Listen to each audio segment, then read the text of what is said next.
यो हो बागलुङको कालिका मन्दिर। बागलुङ जिल्लाको बागलुङ नगरपालिका 2 मा अवस्थित छ यो मन्दिर। बागलुङ कालिका मन्दिर भगवती नेपालको एक प्रसिद्ध शक्तिपीठ हो। यहाँ छिमेकी मुलुक भारतबाट पनि हजारौं दर्शनार्थी हरेक वर्ष आउने गर्दछ।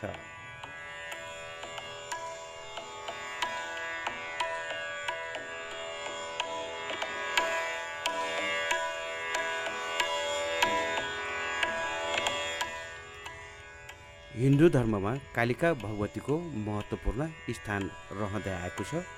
कालिका मन्दिरको चारै दिशामा ढोका रहेको छ। पूर्वको ढोका कहिले पनि खोलिँदैन। यो ढोका खोल्दा नाग उत्पन्न हुन्छ भन्ने जनविश्वास रहिआएको छ।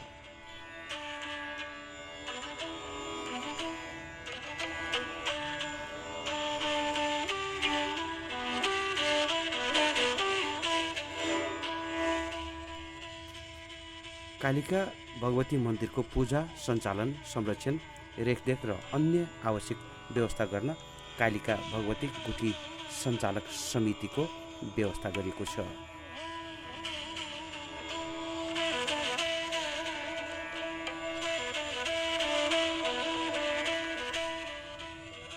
कालिका मन्दिरको यो मन्दिरमा विशेष इतिहास पनि रहेको पाइन्छ।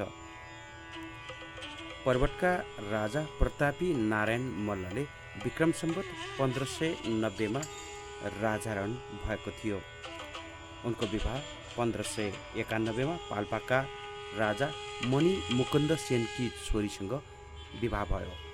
विवाह हुँदा छोरीले माझी देवतालाई पनि दाइजोको रूपमा बुवासँग मागेर आफूसँगै ल्याएको र कालीगण्डकी नदीको किनारमा विधिवत रूपमा स्थापना गरेको इतिहासमा पाइन्छ।